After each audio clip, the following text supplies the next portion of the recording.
Let's give a listen to this new track from Kanye West with XXXTENTACION, or it's not sort of new per se. Fans through the Dawn to 2 album and Dawn to 2 live experience have heard a version of this track. What we're hearing now, I'm assuming, is like a more kind of finished product of this record, and it's actually kind of funny. Immediately after I put out my video about how Dawn to 2 is still finished, pretty much came like the information, the announcement that we are going to hear like a finished version of the album. Impact. So what is it? Impact. My impact again. My impact twice.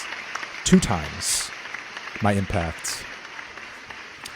Kanye is subscribed to the Fantano channel. It just reminded him. He was just kind of just chilling, and he's like, "Oh shit, Dawn to 2. Oh, I gotta finish that."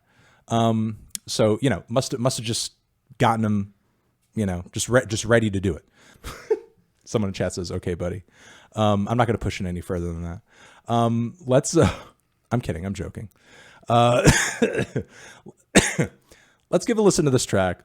Let's give a listen to this song. See if there are any kind of major alterations that make it more palatable. Because I remember, the X part seemed like pretty appropriate and fleshed out, but Kanye was, like usual, through much of Dawn to 2, kind of gesturing towards something more than he was actually saying something.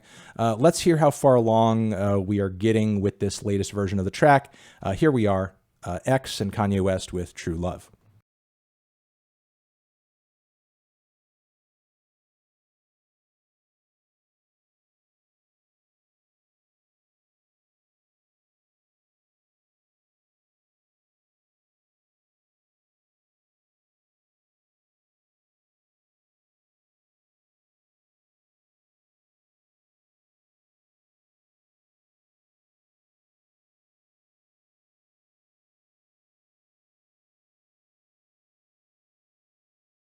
Was anything new on that outside of Kanye kind of repeating those refrains on the back end? Because that verse sounded pretty untouched. Like, even I remember the Chapo line, like digging a line. I mean, not digging a line, digging a tunnel, like Chapo.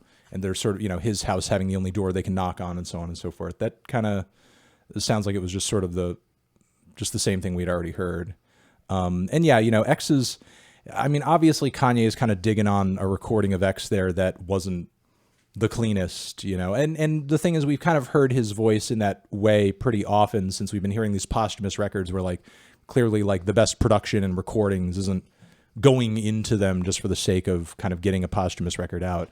Who knows, like, how it was decided what vocal snippet or recording or something Kanye would get access to, or what he decided to use, and what the I guess sort of the scenario under which it was recorded was. But yeah, this, hearing it kind of in this version is fine. Listen, I think Kanye goes like a little kind of a little overboard with, the dramatics as far as like the custody stuff, as I've said before in videos, where he kind of like separates the drama of the separation from any behavior that he's engaged in over the past couple of months. And frankly, I think that's kind of disingenuous framing. But outside of that, I feel like the track is fine, almost like a runaway kind of rhythm in the background, I suppose. X, I think, as far as his placement on the chorus, is fine. I think his vocal performance is cool. Kanye's rapping is certainly more solid than many of the other tracks that we heard on Dawn to 2. I'm just not really crazy about the content and just sort of the whole dramatic divorce narrative that he's kind of throwing out there right now in his tracks, but whatever, that's my opinion. But if you're vibing with it, you're vibing.